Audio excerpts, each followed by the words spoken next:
Good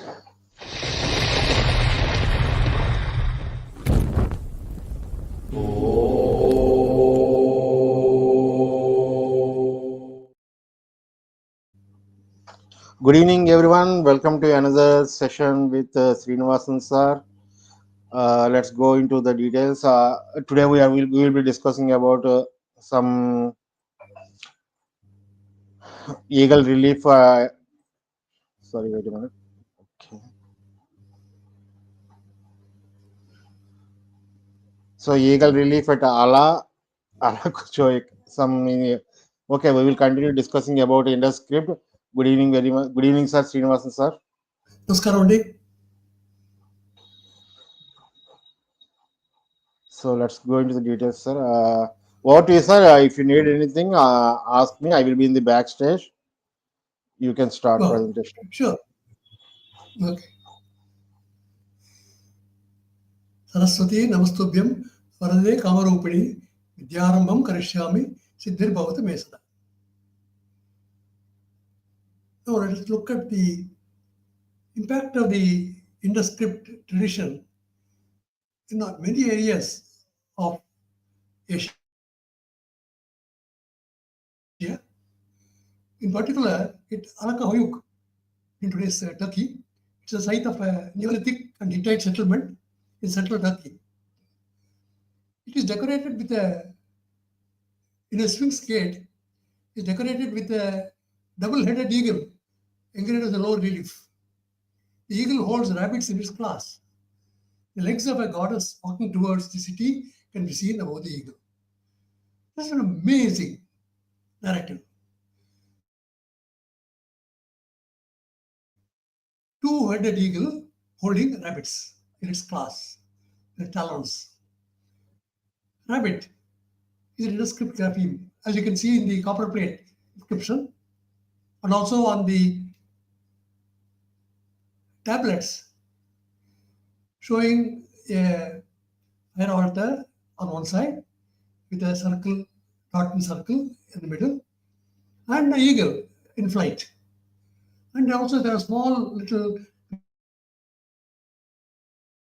grapheme related to something like a snake or cobra hood, also we see on the field of the scene. The eagle in the tradition of Indian tradition is Sena. It's a hawk, a falcon, eagle. The Pali words are Sena, Senaka, hawk. The Prakrit word is Sena, same meaning, hawk. Western Pahari is Sen, kite, another variant of eagle. Assamese is Sen, falcon, hawk. Oriya, Sena, Sen, say. Marathi, Sen, Shani. Middle Indo-Aryan, Senna. Sinhala, Sen, falcon, eagle, kite. This is from the Comparative Dictionary of Indian Indo-Aryan Languages, 12674. What is the Raper's representation of this word eagle to get the meaning of what the scribe is trying to communicate or the engraver is trying to communicate on the Alkahuyuk lower leaf, Sphinx gate? Siena, Shen, Sheni is a thunderbolt. Of course, it's also a falcon. Avadi, Bajasani, center expression which includes the word Shani, thunderbolt. It is derived from Sanskritam. Asani. Asani signifies a thunderbolt, a lightning in Pali. Asani is a thunderbolt in Sanskritam. In Pashto language, Ahanj. Ahangar is blacksmith. Blacksmith. So the eagle seems to be a signifier of blacksmith. And why there are two eagles? The Meruha common word is Dula is two. The Kashmiri Dula is two. The similar sounding word is Dul, metal caster. It's a metal caster blacksmith. And Asani becomes a thunderbolt of Indra. Vajraidam, as mentioned in the Tamil text, Tamil lexicons. So now we see the eagle somehow seems to signify some kind of a relationship to a fire altar. Of course, you also see a fire altar in the form of an eagle. Siena Chiti it's called in the text, ancient Sanskrit texts, which describe the formation of the Chiti of or a fire altar. The Siena Chiti becomes a very important symbolic representation. So why is the eagle so important? Because of this Meluka representations. Shana, eagle or hawk signifies thunderbolt. A thunderbolt weapon. That is the key. And the weapon is made by the blacksmith, Ahangar, Kashmiri, Pashto, Ahangar. Okay, next please. Now let us take a look at the induscript itself, where the rabbit or hare is shown. Look at this.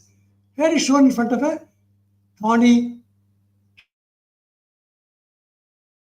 shrub. And there is a remarkable inscription on the reverse side. And the same inscription doesn't have the hare, but on another copper plate in the C2 category, it shows kind of a fish inlaid with a spoked wheel. We have seen the spoked wheel signifies sark in Pashto language, potter's wheel. Silver sounding word is arka, copper and gold. And what is this mushti? Mushti is the fist, and fist of a hand. Mushtika is goldsmith. So a goldsmith is recording some kind of a document on the upward side of this copper plate. And who is this hare? Kara is a hare in Oriya. Silver sounding word is kar, blacksmith. Then what is in front of the hare on one copper plate? Kantalu is a stani. Kantal, silver sounding word is maritime boat. So maritime boat is being used by the blacksmith to convey some kind of a documentation on the opposite side of the copper plate. So now we can see the eagle of the Halkayuk in Turkey is linked to a rabbit, and the rabbit is linked to the rabbit or hare shown on the induscript copper plates. And the hare gets replaced by this goldsmith working with copper and gold. Next please. Now let us take a look at the inscription on the opposite side of the hare copper plate or the mushti and spoked wheel copper plate, which has got the same inscription. Mushtika, as you see, is goldsmith working with sark, potter's wheel, which is sounding arka, copper and gold. These are the references to Akasale, arka, Akasale, Akasale in Tamil. Arka is a metal manufactory. For maritime trade is involved because Kantal Thani scrub is shown for the hare, Kantar maritime boat. This is the beauty of the entire script. Is epitomized and condensed into this pictorial visual language. So this is one reason why we cannot look at the description in isolation from the veiled symbol. In this case, the hare and thorns are very important messaging systems, which indicate that a metalsmith at work and is creating some kind of a maritime activity. And maritime activity is detailed in the script. This is the beauty of the script. The entire script is we have seen, relates to metalwork, wealth creating activities, wealth accounting ledgers, and cargo manifests. Next please.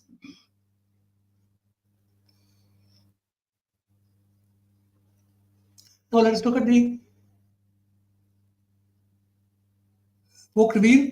We have seen Isark, potter's wheel in Pashto language. Arka, copper gold. Kanta is thorn. Kantalu is a thorn. Kando is a thorn. Kando is a thorn. Kanda is a thorn in Western Pahadi. Kandu, thorn in Garwali.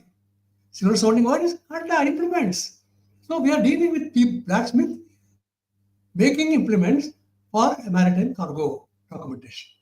This is the beauty of this consistently related information being communicated through these symbols, which I call graphemes. Because each symbol can render the word to represent the picture, and the similar sounding word representing some kind of a wealth recording, wealth accounting. Next, please.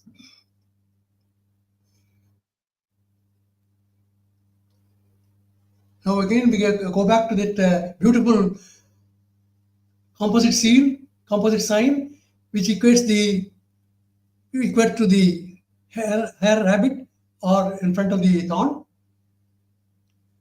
The text of the inscription, which contains about 7 or 8 symbols or graphemes, read Aya, ayo fish, symbol for the word, Aya, iron, ice metal, other than lid, Aduru, unsmelted metal, or it can also mean a cover, Musha cover, one fish is one with a lid on top, fish sign and lid, Musa cover, similar sounding word, Muha in God. Then it's consolidated into the circumscript of 4 small strokes. Kanda is a 4, rebus, Kanda is implements. So we are now dealing with ingots and implements of iron alloy metal. Thus metal implements, ingots of unsmelted metal. Then there is one sign which says bata, rimless, white mouth part. It has no rim compared to the sign 342 which has got rim. This doesn't have a rim, rimless pot, bata. You know, sounding words are bata, furnace, and the spoon inserted into this pot is a dabu, an iron spoon, tub, dimba, dumpo, ingot. Or it can also mean a load ladle, mukha ladle, or mukh, ingot.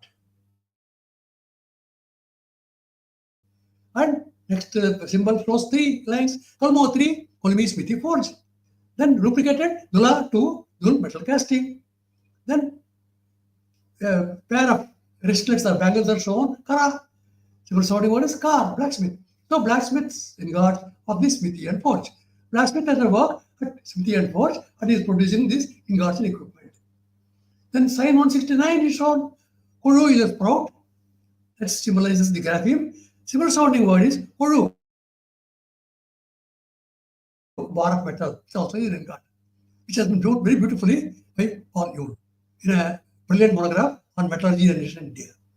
Then there is a typical sign which shows an antelope ranku. Similar sounding word is ranku tin. Then orager is shown. Orager, it can be an antelope or it can be orager. Kara, orager. Similar sounding word, car, blacksmith. Then there's one linear stroke, koda 1, similar sounding word, code, workshop, thus blacksmith workshop. Kodu sprout, kodu bar of metal. Blacksmith workshop producing this bar of metal as ingots and implements of alloy metal. This is the messaging that's taken place on this copper plate inscriptions, which contain both the hair and in front of a thorn and also a mushti, fished inlaid with a spoken wheel, which relates to Arkasala, a mint, working in copper and gold. Next, please.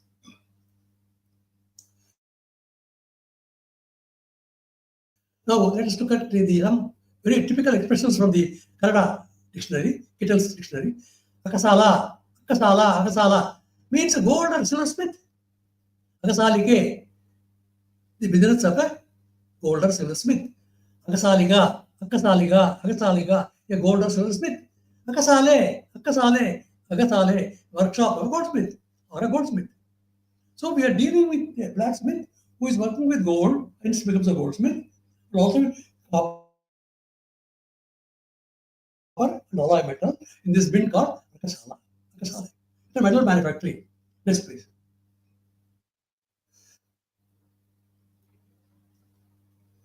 Now, let's look at some of the inscriptions from the Indus script. In continuation of the same stream of signifiers using symbols and graphemes. A person is seated on a platform. It's like a penance. Kamata. Kamata is a penance. Kamata is a workshop. In Konkani language, Kamata means a workshop and also a warehouse. Then a remarkable symbol is shown which looks like a cart or a bier, where the dead bodies are taken to the cremation. Kadu, bier. Civil sounding word is katem, account. So some kind of accounting system is sought to be signified by the person carrying a similar part. Now look at the hieroglyphs and the graphemes. Tiger, kul, tiger. Civil sounding, kul, working in iron, kolhe, smelter, kolan in Tamil, kolami, kolama. Tiger looks back. Kola, kramara. Kramara is tiger looks back. Kola, kramara is tiger looks back. Civil sounding word is kolhe, kamara, kamaru. Iron smelter, smith, artisan. Kamaru. Kamara, artisan. Tree is shown, kuti, tree, kuti smelter. So here is a smith artisan working with kolhe smelter and kuti smelter. The spy is on a tree. The word is Heraka is a spy in Sanskritam. Heraka, Heru, a messenger, a spy in Gujarati. Here, to look at in Prakrit. Eruk, to play peeping Tom in Konkani. The civil sounding word is Erka, Ekke. Eraku, Eraka. Erka, similar sounding word Erka, Reka, Aka, copper, Arka, copper, metal, crystal. Iruvai in Tamil is copper. Same expansion of the word Eraka, Iruvai.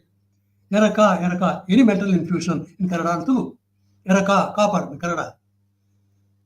So a person is seated in parents, is kamata, as we have seen. Civil sounding word is kamata, mint, gold furnace, mint coiner. Kamatamu in Telugu is a portable furnace of a goldsmith. In Tamil, kambattam, coinage or coin. Kammattam, committam, coinage, mint. Kammata, Kannada. Kammati, Kannada, coiner. So we have got both Dravidian words and Indo-Aryan words which signify, and also the Pushto word which signifies the worker working in a copper mint or alloy mint. The person is wearing a scarf as a pigtail. Dhatu is scarf. Civil sounding word is dhatu, mineral ore. Person is seated on a platform. Pata, throne. Pada, metals manufactory. Pattada, similar sounding words in Telugu. Pattadu. A smithy workshop. Kummari Vadlangi Madhuvaru Parichayu Chotu. Pada, Pattada. So we see in two sections, part A and part B, try to communicate that the Pattada smithy and workshop, metal manufactory, is producing these articles. Then there is also a goat. Goat is what? Belt, Meka. In Telugu is Meka. Goat or antelope. Civil sounding words, Milakku, Milecha, copper. Milecha Muka in some. It's copper. Milakku in Prakriti is copper color. Milakku Ratanam. Then hair is shown, the hair that we saw on the copper plates, and also in the Alka Hook, Spig's Gate, Kara hair, car blacksmith. So now the messaging is complete. The message shows that blacksmith at work in a mint and is producing articles related to a manufactory or a guild, Pattadu in Telugu, Pattada, or Pada in Marathi, and is working with smelters and creating a cargo manifest. And the beer shows that is accounting system. So he is accounting for it by documenting those two circle symbols. Two we have seen is Dula, Dul, metal casting. So metal casting of Arka, copper and gold plus accounting. Karana, trade. So metal castings for trade is indicated by the three symbols which are called the text script. So text script fuses with the messaging given by the visual language of a tiger looking back, person sitting on a platform, and a hair on top of a platform. They're all clear indications of a metalwork being communicated in this messaging system of induscript. Next please.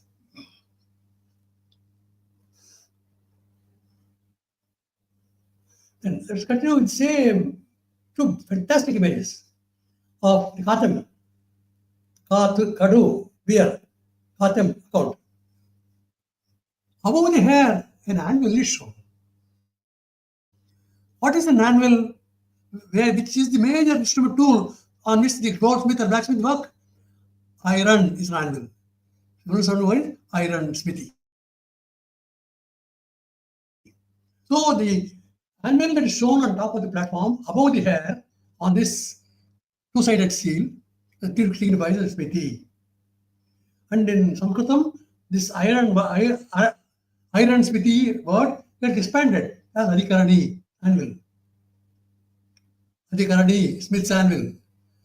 Adhikarani, piece of apparatus for a smith in Prakritam. Iran in Kashmiri. Arani in Sindhi. In Landa, Juk, Harin, Irun. In Punjabi, Iron, Ahran. So smithy and forge. Together in anvil and smithy. They are changing. Two meanings are given. Both anvil and smithy. Western Pahadi, Arini, Yarane, smithy. Nepali, Aran, smithy. Western Pahadi, Aran, Arani, furnace, smithy. So furnace, anvil, smithy. So the Arana word becomes so important. The anvil is indicated on this seal of two sides of containing the katu, beer, kate, katam. Then we have seen the other words, rimless pot, the rim of a jar. The rim of a jar is kanka or karana, rim of a jar, kanka, scribe, cooper cargo, karana, trade in Oriya. Karanikudu, an accountant, scribe. Then Batudu is a person in adoration. He is a worshipper. Batudu is a Badaga, a professional title of the artificers, the goldsmith guild, the guild of goldsmiths. Beauty. Next, please. So, standing person. Who is a standing person holding that rimless pot? Med, body. Med, iron. Med, copper, Slavic languages. Iron, copper. So, the word undergoes variety of explanations in semantics in different regions of the Asian region, where this induscript tradition was manifested. Bharat knocks, it's shown on the side of the seal. Bharat Balat. The sounding word is Rata. A factory is a metal compounded of copper, pewter, and tin. Bharatanche Bande. So it's a remarkable Bharataka. Bharade means in Marathi, complement of a number of quantity. Cargo, leading load, contents. Loaded or filled state. Bharataka. Bharatanche Bande.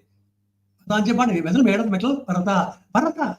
The word of Bharata seems to be the root for the constitutor of the Bharatam and the national state. So the composition of alloys called Bharata seems to be so important a component of the artificial competence that is achieved that it becomes a national signifier. So what is Bharata? It is an alloy composed of 5 copper, 4 zinc, and 1 tin. It's called Bharan in Punjabi. A similar sounding word. So a standing person is a Bhatudu holding a pot. He's a worshipper. Bhatudu or Badaga, a professional title of artificers. Pattar, similar sounding word in Tamil means a guild of goldsmiths. The worshipper holds a rimless pot. Bata, rimless pot.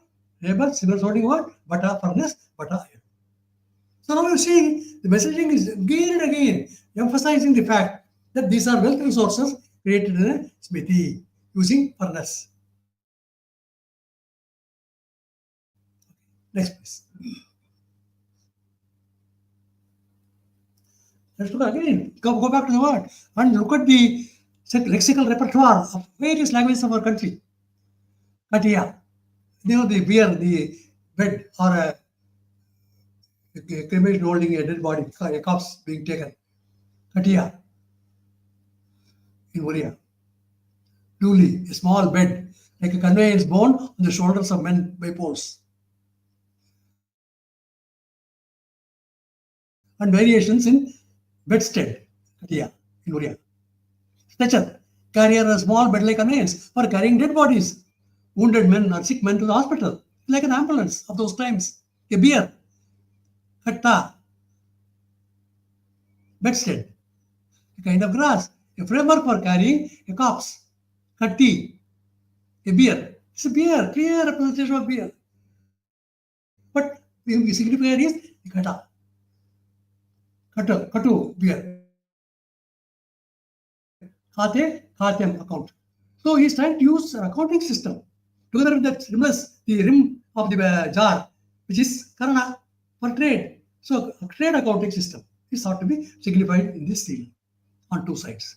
And this man who is standing can also be referred to as a wheelwright.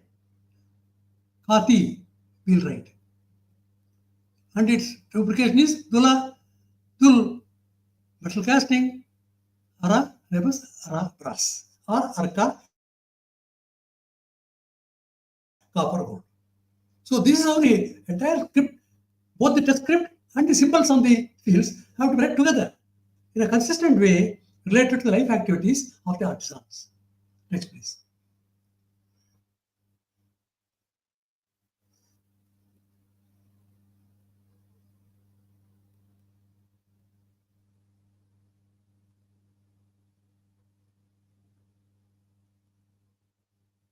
Next, please.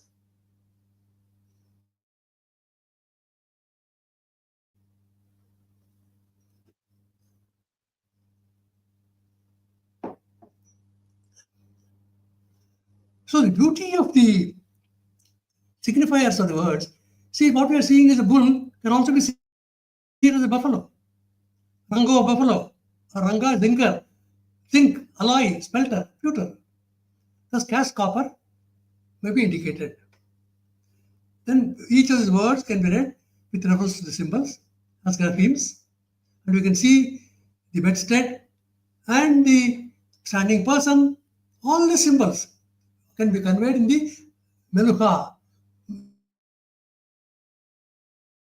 pronunciations, variations of the Desi Bhasha or the guild speech. So now we are trying to reconstruct the Meluha speech of those times using these dictionary references which have similar sounding words which can match with the symbols or field symbols or graphemes shown on the inscriptions.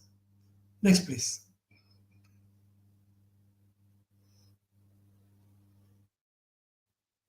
Khatevai, what is a khatam? It's a book of accounts. It's an accounting book, a day book. The book framed from the day book, formed from the day book, containing the direct accounts of individuals. And it describes in great detail how the accounting system evolved in historical times.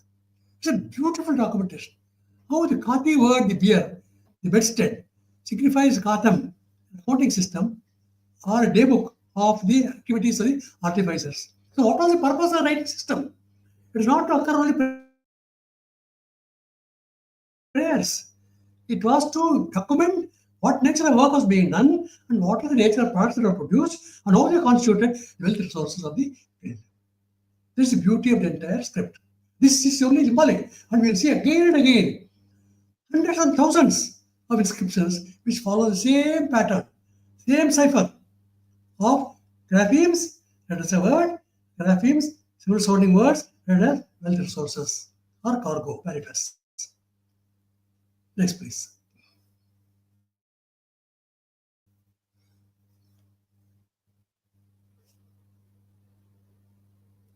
Now let us look at the other seal that we saw, where the eagle is shown together with a mountain range and a snake on the field, and on the opposite, on the other side, a sacred fire altar. The plus sign is typically a fire altar with a circle, dotted circle in the middle. Now let's look at each of these signs. Sena we have seen is hawk. Sena is thunderbolt. Ahangar. Sena becomes Ahan, and Ahangar is a blacksmith. Blacksmith produces thunderbolt. Then what is the head of a cobra? Pada. Pada is the head of a cobra. Hood. Cobra hood. Pattam. Patam is a cobra. Patam, Malayalam. Kannada, Pede. Telugu, Padaga. Padaga is the cobra hood. Patke, Patak, Patki in Gondi language. So this cobra hood can be read as Spata. serpent, or expanded hood, pada, in Sanskrit, Indo-Aryan languages.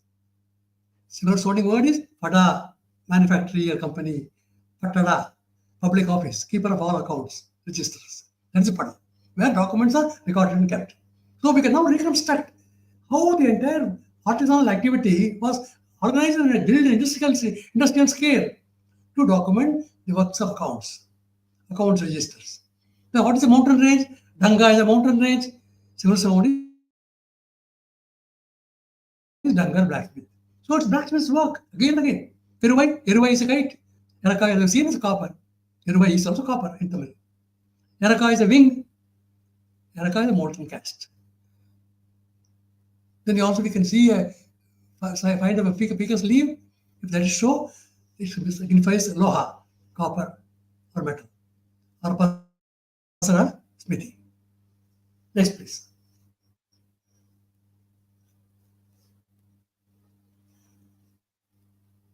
So there is a beautiful rendering in Samagana called Yagna Varunda. Varunda is a fiery eagle or hawk with two heads. Varunda Veruda. This is signifier of the same two-headed eagle that we saw in the central Turkey, in the Sphinx Gate. Same eagle. Sena, Ahan, Iron, Ahangar. That it becomes a symbol of state power. So the two double-headed eagle carrying this hairs, later on gets picturized in a number of sculptures as a Berunda, Varunda. So it is done, it becomes the emblem of Chalukyas, Chagis, Kota kings, in Dharani Kota, in Hoysalas, Keladi chiefs, Kadambas, Nandyalas in Vijayanagara Empire, Gopuris in Vijayanagara Empire, Odayars of Mysore. A brilliant monograph by Srikanta Shastri, a great literature and archaeologist of Mysore. He records the revolution of Gandhavirunda in this document that I have linked up. It's worth reading. It's a beautiful document. Evolution of the Gandhavirunda. How did it happen? Did it evolve in Turkey? We don't know. Did it evolve in India? We don't know. But there is a commonality of the same pattern of double eagles being shown in distant places. One could be seen from a Harappa tablet or a script tablet, and also can be seen on a sculpture or a Sphinx gate. Next, please.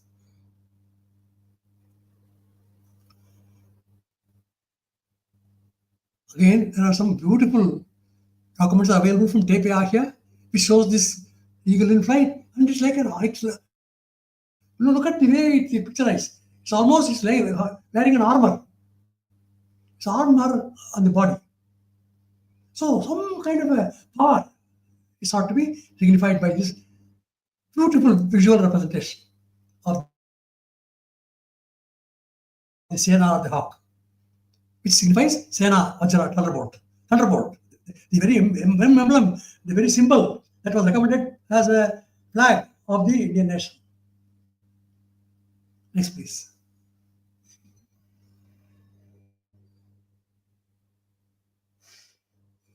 Now, look at the eagle shown together with an elephant on this Mohenjo-daro seal. Isn't it amazing? That elephant is a Iba. Iba elephant. It was shown as Ib, iron. Ibo, merchant. So, metals merchant is shown together with the Hagangar, the hawk or the eagle, showing a blacksmith or thunderbolt maker, an armorer. And look at the signs on this elephant seal.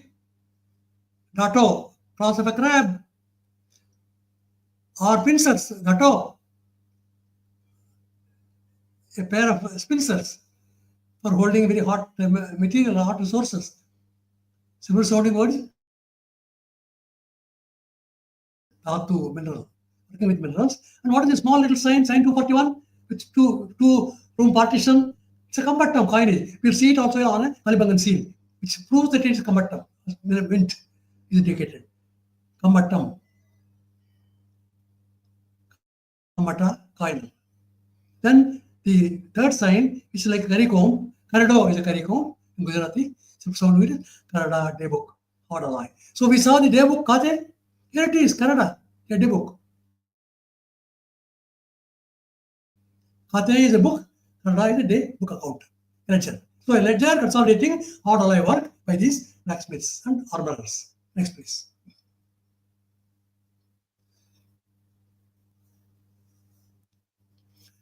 And look at the way the symbol becomes so important to signify power. This is a Persian Varavar symbol, wings, talons of the eagle, Shri, thunderbolt eagle, Ahan, iron, Ahangar, smith, a blacksmith, Pashto. In Avestan, it is derived as a Shena, Chiti, Shena in Avestan language. Sayana, Pahlavi. So Shena becomes Sayana. Sayana Murga. So it's an animal that signifies some kind of power. The eagle, the hawk. Next please.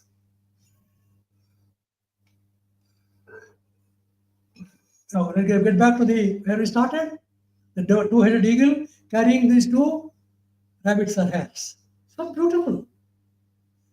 This is Vajra maker, thunderbolt maker. Next please.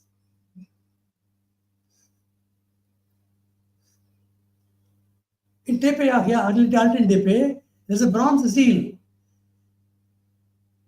which I signify falcon face. The face is that of a falcon. The body is that of some kind of a bovine or elephant body.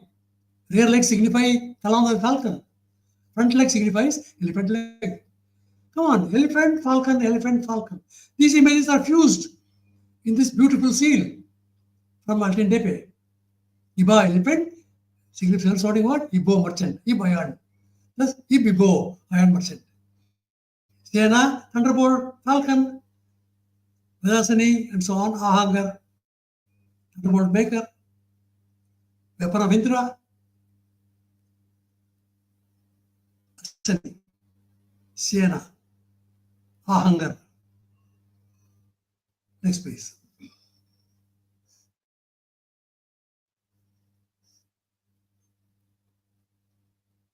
Now another alternative bronze seal. Second shows the flight of the hawk and with wavy horns, wavy borders. That wavy border signifies a flow of water. Khanda is water flow, Khanda is equipment. So, equipment of the thunderbolt maker. The wings are Eraka, metal casting, mortal metal, dealing with mortal metal. Then it comes out of the shoulder. Kambata, it's a wing or a shoulder. Simple sounding word is Kambata, wind. So look at the way the visual language is sought to signify something of great importance in the resources with which our Bronze Age artisans and seafaring merchants worked. The life activity is recorded. Not only prayers, they are signifiers of the power that is arrived at by the fact that they were able to make these weapons which could dictate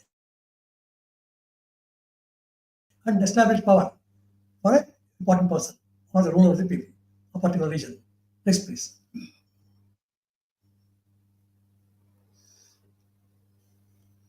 So now we have seen they are able to reconstruct the meaning of these symbols and seals from the entire region, not only from the induscript region of the Bharat, but also from the nearby neighboring area. Look at this. Here is a temple, two-headed eagle temple.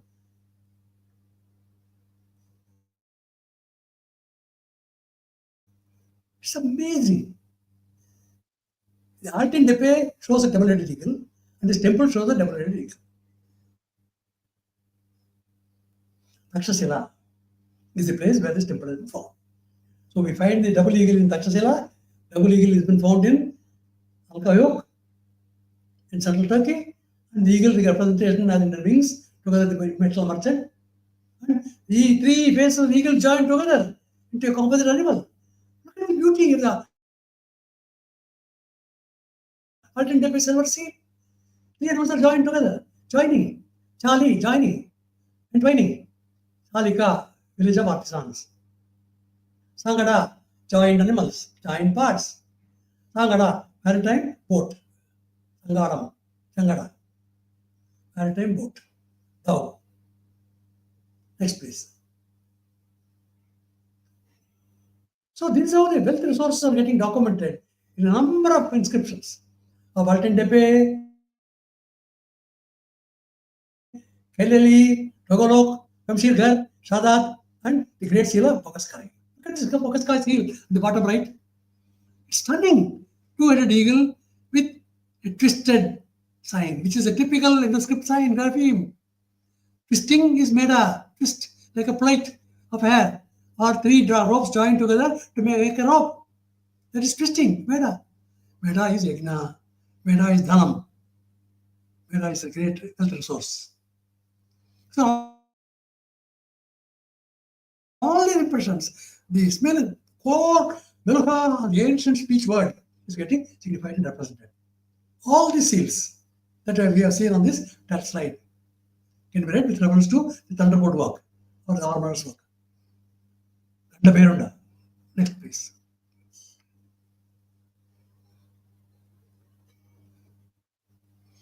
So, Sena is a Kayastha. Sena is a Kayastha. Who is a Kayastha? The man belonged to the writer caste, a scribe. The guild of Brahmanas employments writing. Sena, Ahangar, Sena Chitti, Sena, Asani. So the signifier is a thunderbolt. The signifier is also Sena Kayastha, scribe. Senuha, Siena is derived from Meluha, Asani, higher thunderbolt in induscript. Ahangar is also derived from the same Asani, higher thunderbolt. Ahangar, thunderbolt weapon maker, blacksmith. Ahan, iron. Ahangar is a reflex of car, smith. Ahangar, Ahan, car, blacksmith, working with iron. The pun on the word Sena is derived from the Meluha dialect phonetic form. The reproceeding is Sena, a revenue collector, a Kayastha, a scribe. So look at the beauty of the entire structure of the language and the speech of Desi language, Desi Bhasha, being communicated through induscript inscriptions. So we have to read through this and reconstruct the unified language structure that existed in the Prague-Bund language union, where all the languages, Indo-Aryan, Undarica, Dravidian, all fused together, joined together, worked together, and absorbed one from another and made them their own. There's only language evolution took place in our country. So ours is a country of unified languages of the Bronze Age. Next, please.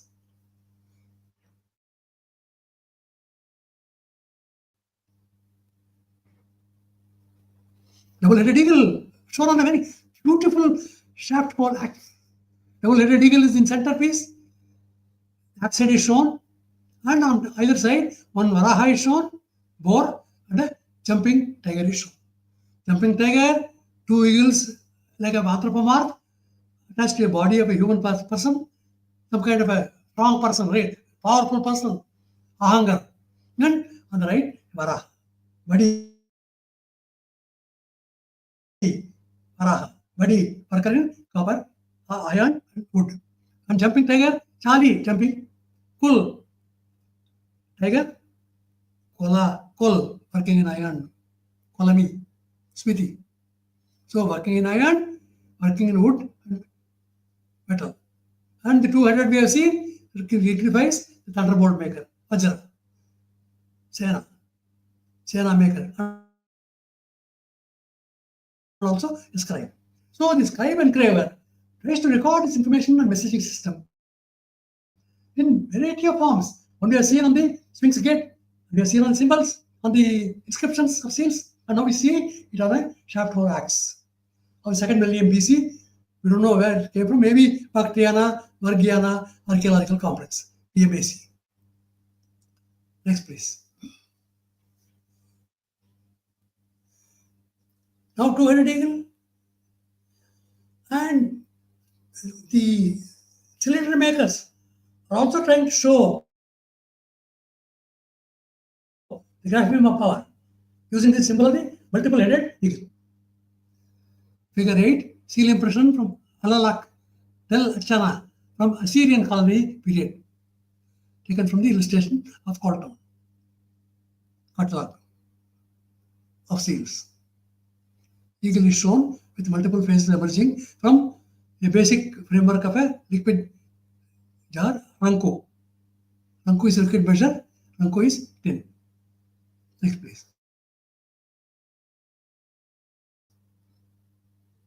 Tin is a additive which creates bronze, makes copper hard. Graphism of power. Seal impression of an unknown date and provenance, likely from Anatolia. This is the under seal. Next, please. So, mid-3rd millennium BC, the artifacts of Shahdad shows armor. Armor is what is shown. We saw one seal where the eagle is shown wearing a armor, body armor. So this armor becomes a very important component of the work produced by artisans. So the reappraisal of Shahdad in this brilliant article by Nasir Eskandari, who analyzed the metal and clay objects of Shahdad, is an assistant professor in the University of Gerard. And he gives this quote. The comparative analysis of the funerary guides reveals that the cemetery of Shahdad to the mid-millennium BC lasts until the late 3rd millennium BC. Until 2500, 2000 BCE, this grave goods lasted. Bronze, chloride materials were used, and they were producing cylinder seals. So there is a harmony between the cultural materials of Shahdad, different parts of Southwest Asia, from Mesopotamia and Southwest Iran to Central Asia and to Bharat, including Persian Gulf. Next, please.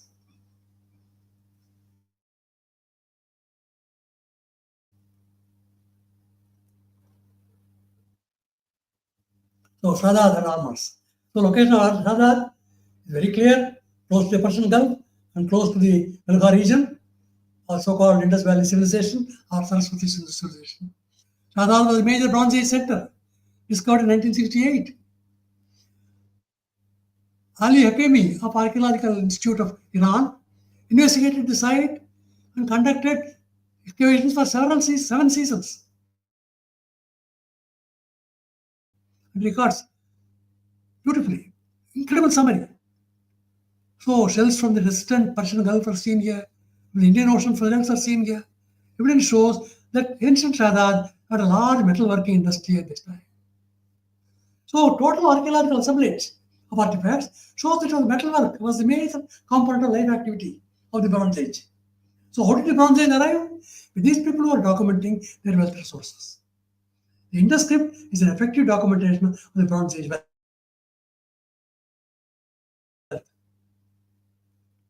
Millions of artisans, metalworkers, using fire altars or performing yagna, meda, to produce alloy metal.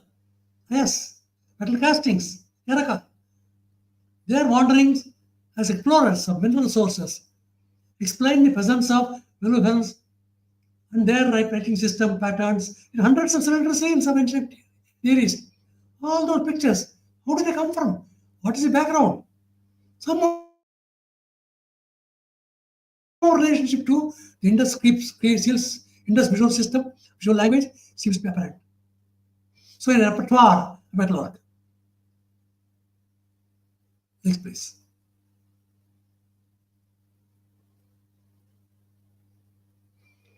Strand of rope. So we saw the twisted rope. It can also be a dhatu, it can be a strand, it can be dhawad, who is a smelter. Dhatu, dhawad, dhaw.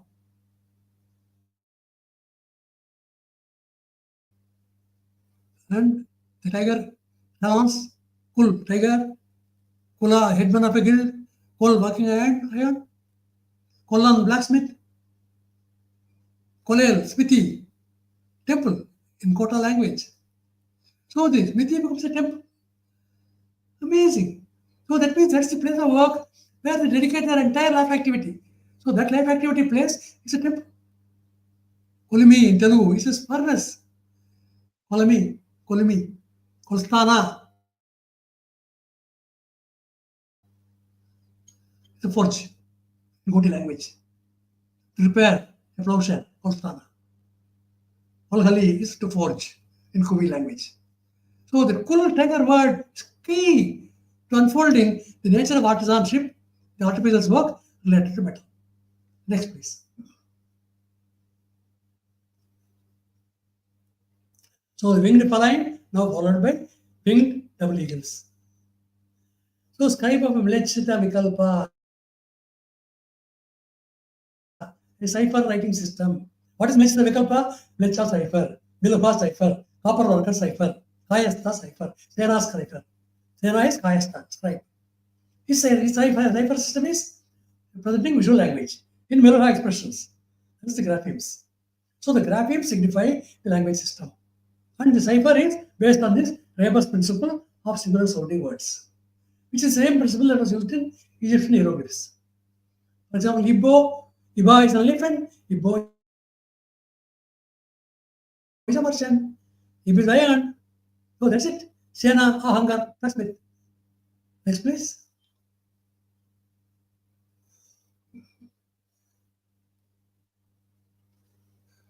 So we have a remarkable symbol called Siddham. That Siddham word often stands for by itself, together with swastika sometimes. This particular form of the word symbol, Siddham, was followed by one or more verses in praise of various deities. So it becomes a divine symbol. These auspicious symbols appear for the first time in Nasik cave inscription of the time of Satavahana king Krishna and the Hathigumpa inscription of Karagala, belonging to the last quarter of the 3rd century before Common Era. How this entire concept of the symbol, deification of the symbol, how it extended into making it a very dignified symbol for Siddham. Siddham means achievement. It has been achieved. We have achieved something great in artificial, an artifice work related to metals. We have achieved pinnacle of excellence, creating different alloys. Apran, Bhatanche Bande. So the Siddham word is also used with this particular symbol, like an inverted D. Frequently, both the word and the symbol are used together. It's the equivalent symbol of Siddham. Next, please. Siddham in two forms. Literally, success has been achieved. Siddham, I have achieved it. So you can create an Avagunjara on the Jagannatha temple. By a group of artificers, village artificers, Chalika, joining together and creating wealth resource. They have great fame all over Asia, from ancient Near East to ancient Far East. Siddhir, Astu, let there be success.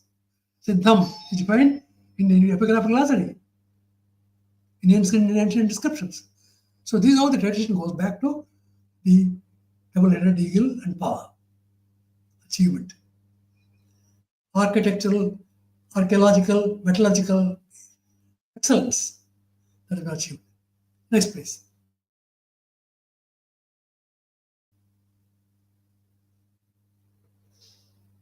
Funny. So the snake can be a cobra hood, it can also be a snake. What is a snake? Funny. It's a snake. Tababa funny.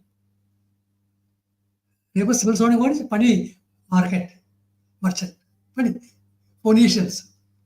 Funny. Funny is a Sanskrit word Rigveda.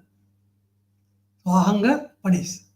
So the double-headed eagle, Kanda Berunda, in Rameshwaram temple in Kerala. Sagara Taluk in Karnataka.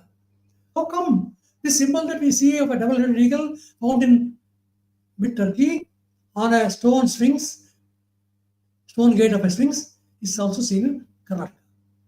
incredible distance, but symbols are so emphatic. We have to read them in the context of the archaeological work which has produced wealth resources of the Bronze Age. Next, please.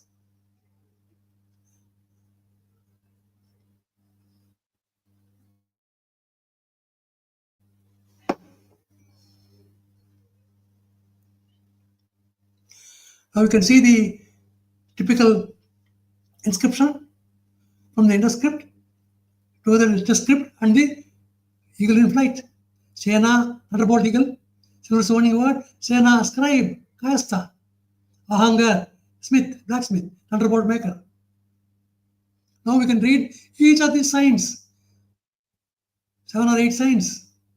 Tato, cross of a crab, Tato, middle roar,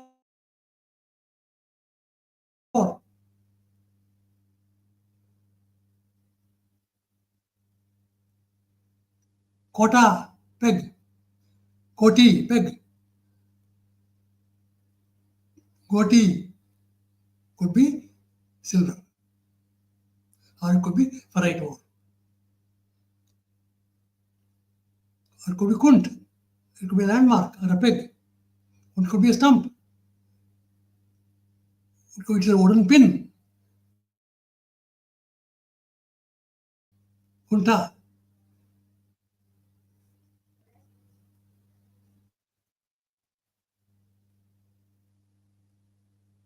Honda is a pole or fencing, a peg to fasten cattle to. Kunda. Honda is seen, you have seen this as a circular village where these Vedic and other workers work, as in Harappa. Next, please.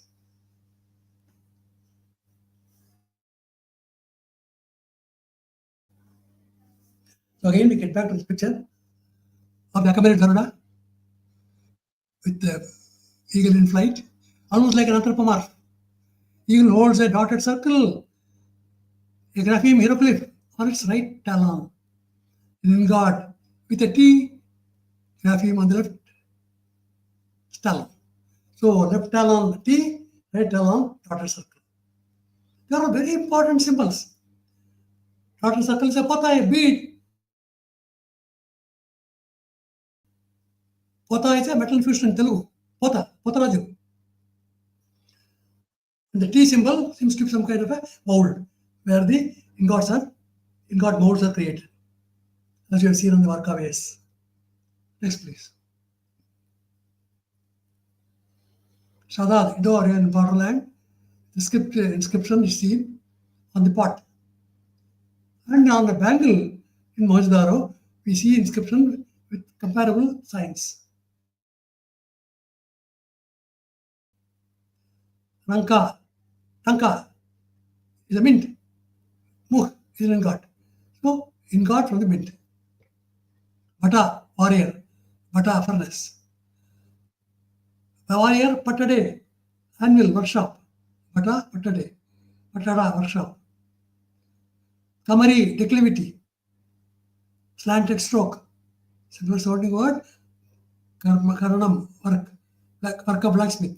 Kamari, work of blacksmith.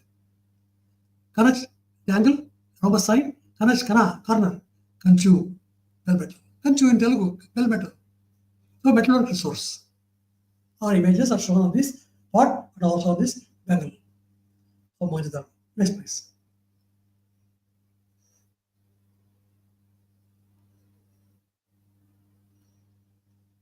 So the variants of this sign of the rhombus, trying to indicate the corner, Kanach, Kana, corner. Simple sounding word, Kanchu, bell metal. The semantic expansion is signified by adding ligatures to the basic sign of a corner of a rhombus, showing Kamari declivity, or a tile of a rank of a Kara, forager of a blacksmith. So blacksmith at work, now working with bell metal. That is what is signified by some of the ligatures. So each of the ligatures have to be very clearly demarcated. Because the orthography is a key component of the induscript cycle. We can't ignore the precision that they sought to achieve by adding these ligatures so precisely. They should have some meaning. You can't ignore it saying there are autographs. No. Each symbol must be read, and each ligature must be identified. And only the description, the referment is complete. Next, please.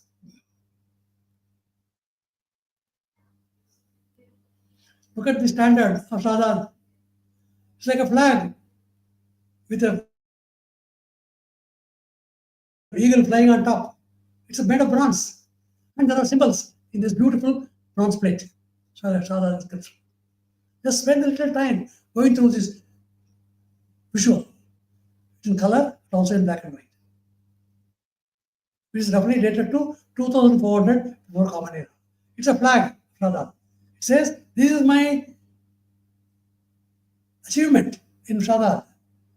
My archaeologists, my archaeometallurgists, my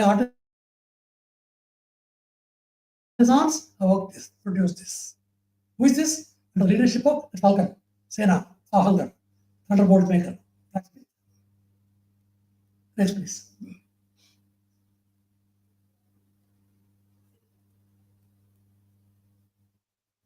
Double eagle,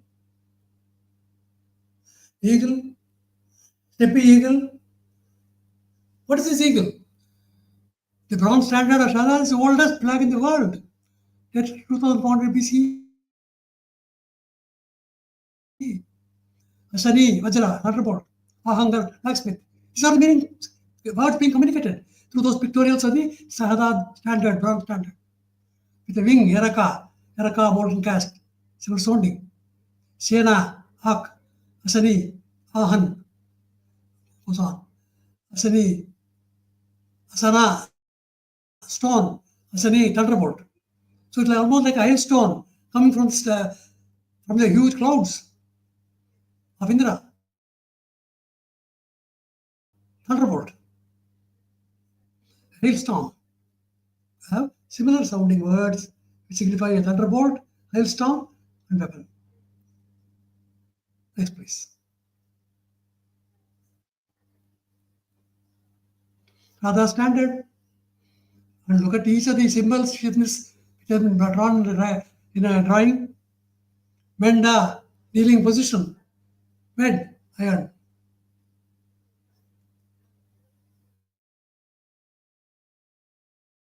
Kola, a woman. In Nahali. Silver Kol, furnace, forge. Kol, alloy of 5 metals. Achaloha. Kol, working in iron. Volto, condo, stool or seat. And a furnace, altar. So, a furnace or an altar or an iron worker. Kan, copper worker. Kan is the rim of jar, Kanaka. Kanaka, Kana, handle of a vessel. Karana, trade. Karana, scribe, accountant. Hamdarai, scraper. Hamdarane, na, a jeweler's hammer. So they're trying to simplify the tools they were working with. The anvil, in the smithy.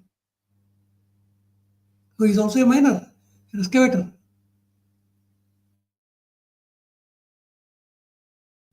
Kanaka is also, we have seen, the major player in the Datakura Parva of Mahabharata, talking to Yudhishthira, conveying the message of Vidura about how Duryodhana wants to destroy them in this Black Palace. Kanaka is a miner, M-I-N-E-R, mine worker. Kanda also means a stone, Kandu. Kanda, of course, means equipment in Santali. Kanda means a furnace or altar in Santali. Next, please.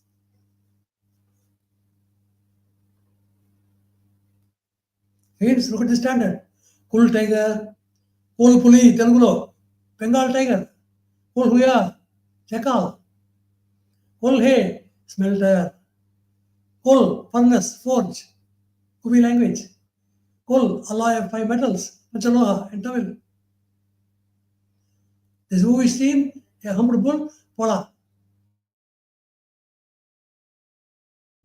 Similar sounding word, pola, right war. The bull is seen, hunger, bull, hunger, blacksmith. Kuti is a tree seen on the symbol of the flag. Kuti is a smelter. So the engraver and the scribe are very clearly attempting to convey a message in the spoken language of the Desi Bhasha, of the mint language, mint worker language, guild worker language, guild language, called Desi Bhasha. It's called Melukha, Velcha, Vilakku. We'll see it in linguistic terms in course of time. Next, please.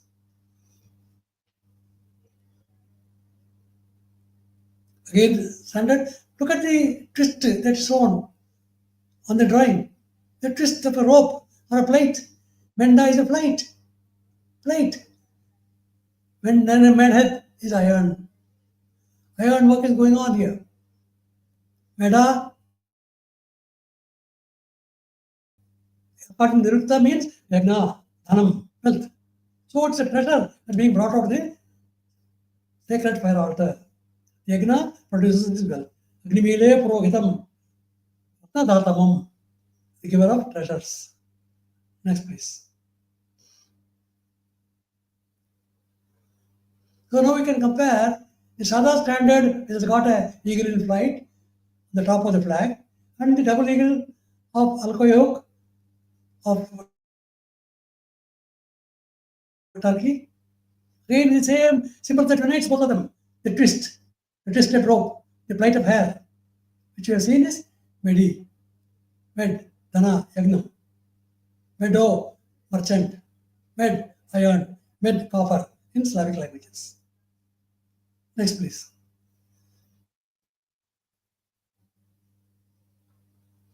So we have seen these pictures before. The concept of the double eagle.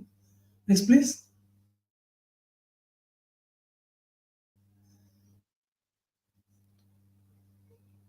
So double eagle, Sirana coin, pagoda coin, gold coin.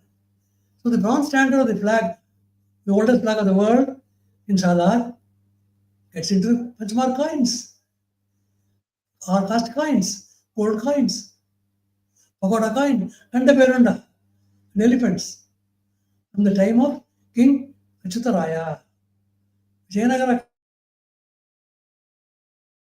Kingdom law, Achyutaraya of 1529 uses these beautiful gold coins. Next, please.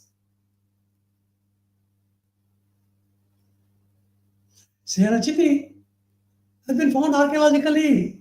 It's amazing. Like a hawk bird is the shape of the fire altar. Sarasvati, monument of Uttar Pradesh, Uttarkashi district, excavated site of Purala. So the details of the excavation are recorded in archival survey of India reports. I can only complete detail reference. Sarasvati. So look at the importance of the Sena as Ahanga, as a thunderbolt maker, and as a product of Meda or the Yagna or Dhanam from the fire altar, sacred fire altar, which takes the shape of a Sena Chiti. Next, please.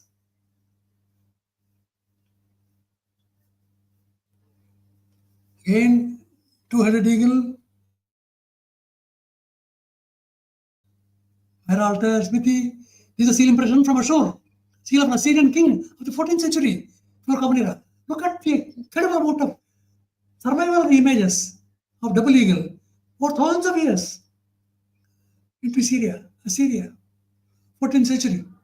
We saw the Sphinx Gate eagle dated to 2400. Now it is 1400. Just amazing. The sustenance of power, the power symbols become very dominant. And look at the plus sign. That's a typical fire altar.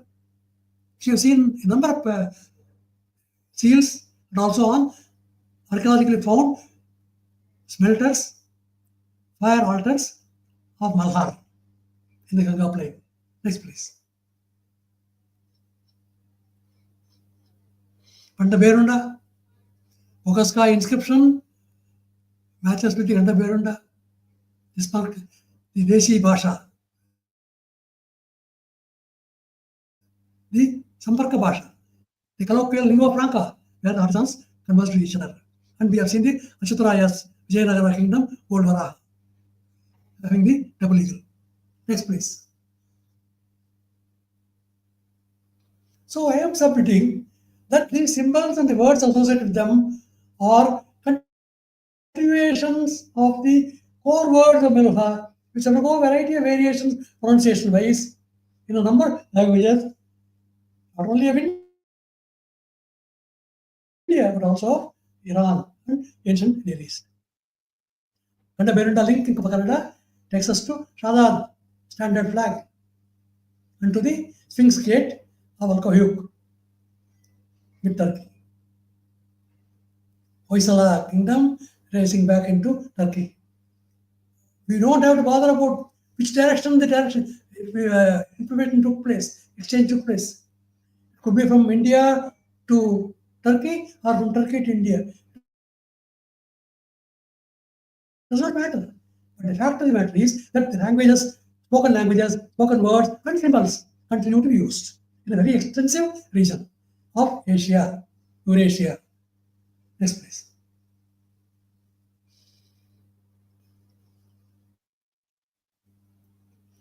And the Verunda,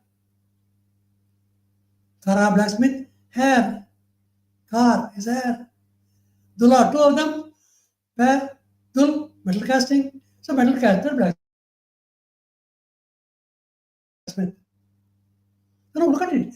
So the two heads of the eagle can be signified in terms of two hangers. Two blacksmiths are metal caster blacksmiths. Those are metal casting the Vajra, the thunderbolt weapon, with a number of sharp points, maybe say 5 or 6 points. Next, please.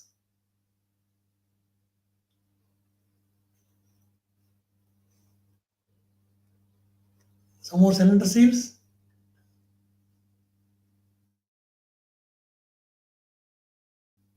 Double-headed eagle, supporting two divinities, divine divinities.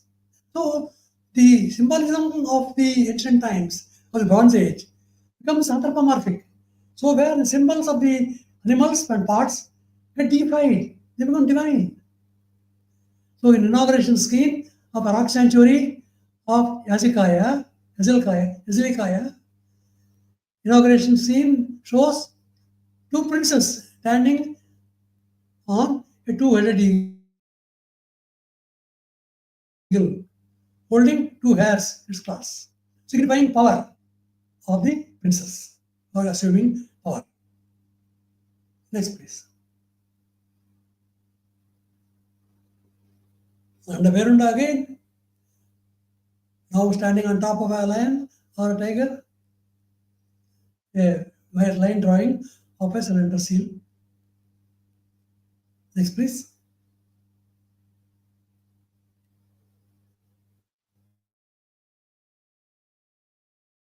Sena, eagle hawk, Ahangar, Ahan, to attack. Ahan is also iron, attack with metal weapon. Meda is a twist or a triangle. Med is a rope tying oxen to each other so that they won't run away. Simple sounding word is med, iron, meded, iron, munda, what? O. Two of these, Tula pair, Tul metal casting. Cast metal. Tul metal. Tul metal. Cast iron. Forged iron.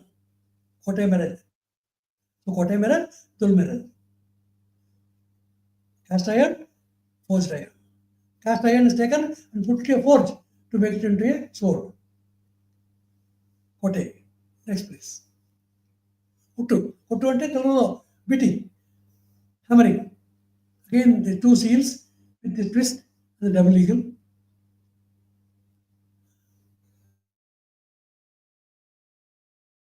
This is from the Kultepe Canis Museum Ankara. Museum Ankara produced both these seals and celebrations. Next, please. And the Berunda.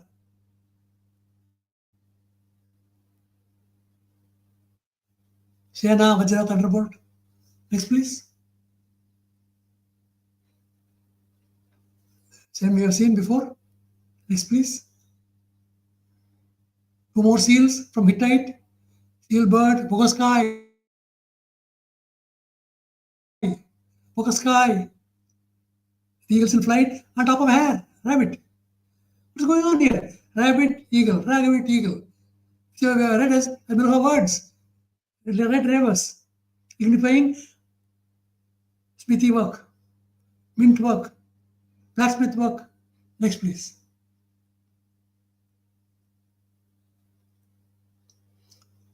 So the two beautiful seals of Bogaskai can be read with reference to the components of the graphemes, assuming that some form of Mahila words were spoken in those regions.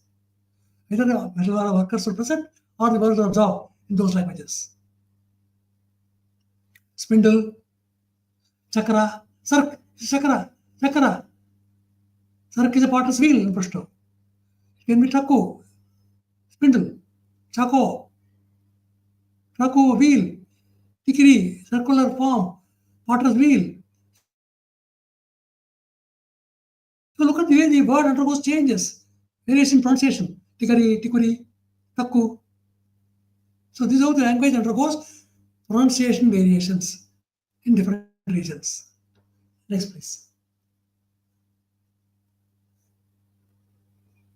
Again, with the words, we can see the eagle in flight, with reference to ayog dhatu, having an uneven number of strands. So number of strands are joined together to create the TIWAT. TIWAT is smelter. Wisp of a fiber. These fibers are joined together to create a rope, to make a plate. Cast of iron smelter is called TIWAT. Next, please. Bogaskai seal can be read in detail for each of the graphemes. They repeat themselves again and again. Next, please.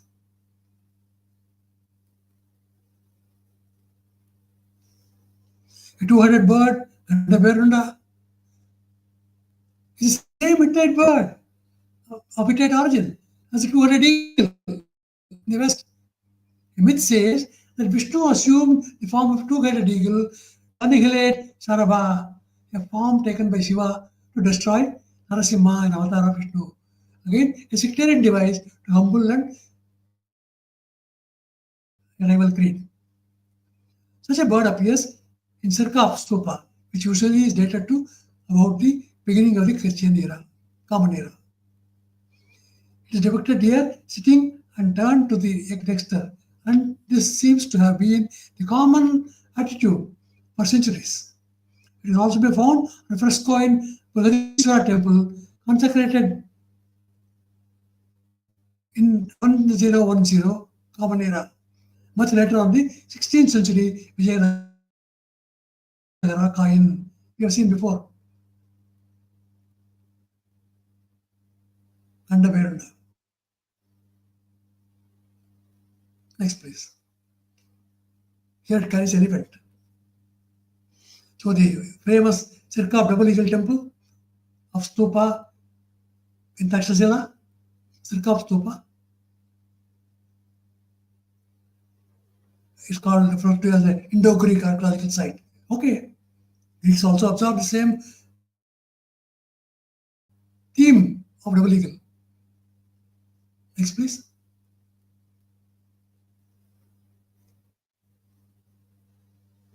So double eagle, and the double eagle is mounted on a huge iron pillar, similar to the iron pillar in Delhi. Vanda Berunda Pul pillar, Berundeshwara pillar. This is the most stunning object, standing in the village of Baligavi. This pillar on a crossroad where it stands is in its full majesty. This huge pillar, about 9 meters high, 9 meters, or about 30 feet, has its base enclosed by a small structure. It is raised over a two-tiered platform platform of about 3 meters height. So 3 meters platform plus 9 meters height of the iron pillar. 30 feet and 10 feet as a platform. This is Gandaverunda. Pillar was originally erected to support a lifelike statue of Gandaverunda. That Gandaverunda lies in the sealed, locked room of the archaeological survey. Next, please. Gandaverunda, kept in the museum of at site, Sahyadri Range, Kuntala region, Belagavi. Next, please.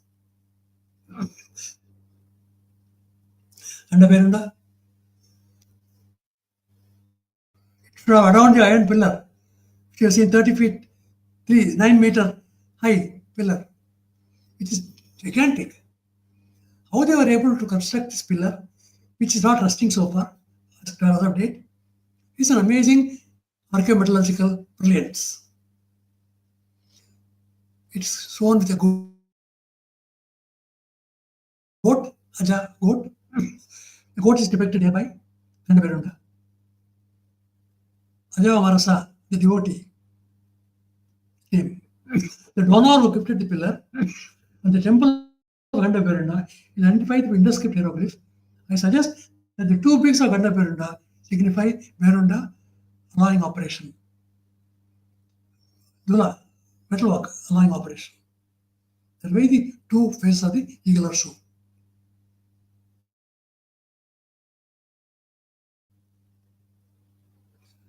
The Kanda, the word Gandaverunda may refer to Kanda related to Kanda, tools and equipment, tools of metal tools. Kanderao in variety. Next, please. Lokanda, metal ironwork.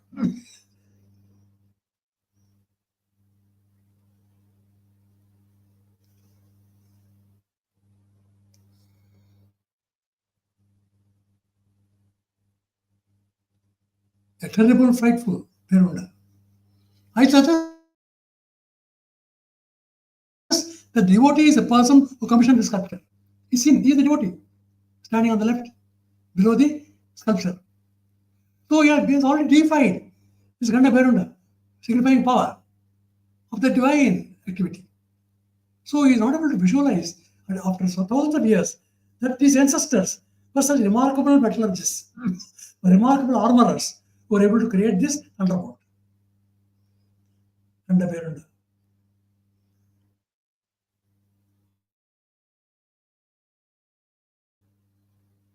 The devotee has got twisted, plaited hair, again indicating the word Veda, plate, Veda, Yagna. So he is a Yagnika. Next, please.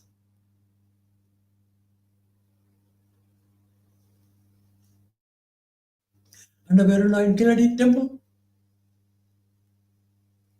there it carried hares, rabbits, here it carries elephants. Such power, signifier of power, that the talon can hold such huge weights. Huge animals can be carried. Achyutaraya produces a coin of Vijayanagara Empire. Next, please. In the city, we have seen a shape of a Vedic Kekakunda where Soma Yagna was performed. A falcon eagle is the shape. And the Sanskrit text describe what is the purpose, what is the significance of this Shivanachiti, the hawk fire altar, hawk shaped fire altar. Purola, Uttarkashi. Next, please.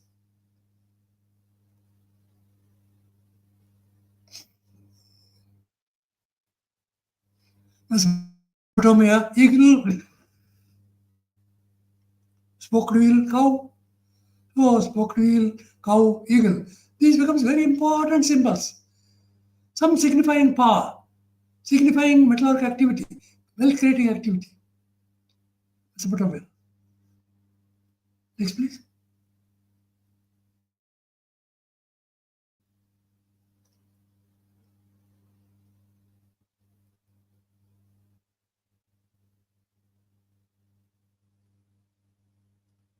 I don't know whether this Ratnagiri huge display signifies that kind of a power. It's about 10,000 years old. Garuda. Garuda is possibly a good explanation for this anthropomorphic figure. Next, please.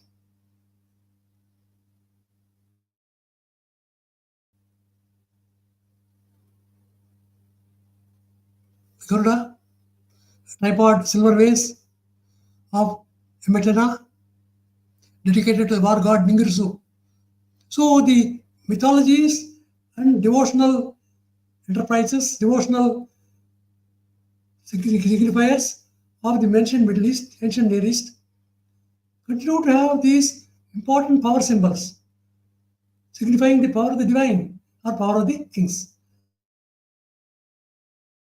They are fused. Anzu bird is shown. Anzu is the Western equivalent of Sena. Amshu.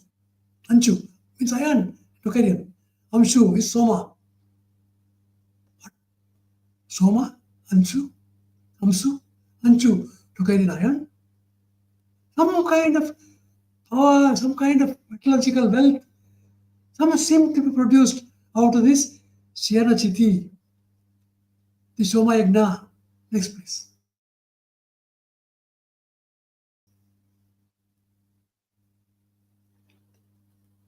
Inscription on described in the catalog of these Elamite inscriptions.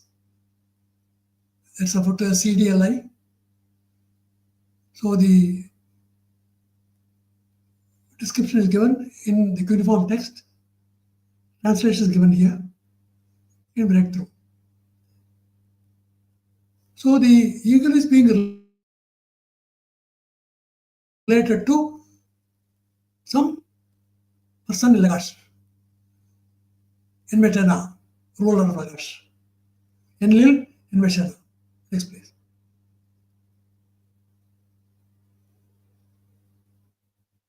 Again, the eagle in flight, eagle looking back. So you look at the imagery. Tiger looks back, eagle looks back. Kramara, Kamar inchu, look back. Kramara, Kamar, Karmara, Smith, blacksmith. Next, please.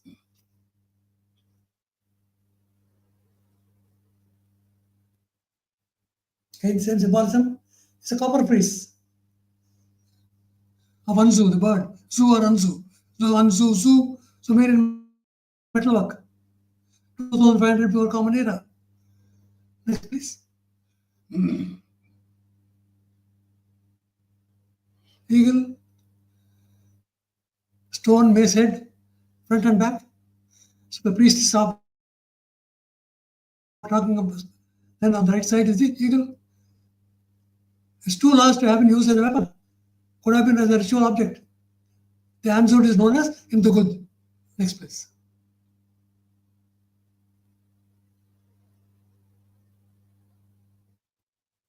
Again, eagle, a chlorite vase fragment from Tepe Yahya, Seraph tablet. Next, please.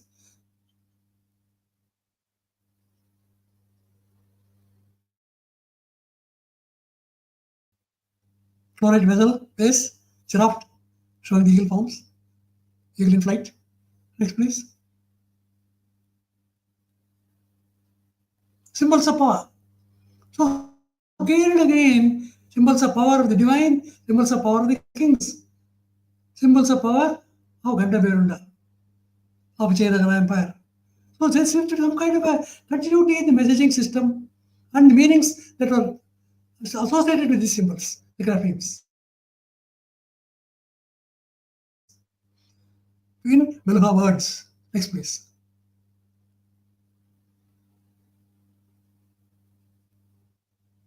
Mesopotamian origins of the entire double eagle. Why not? It could be Mesopotamia, it could be Turkey, it could be India. We don't know. But there have been exchange. Next, please.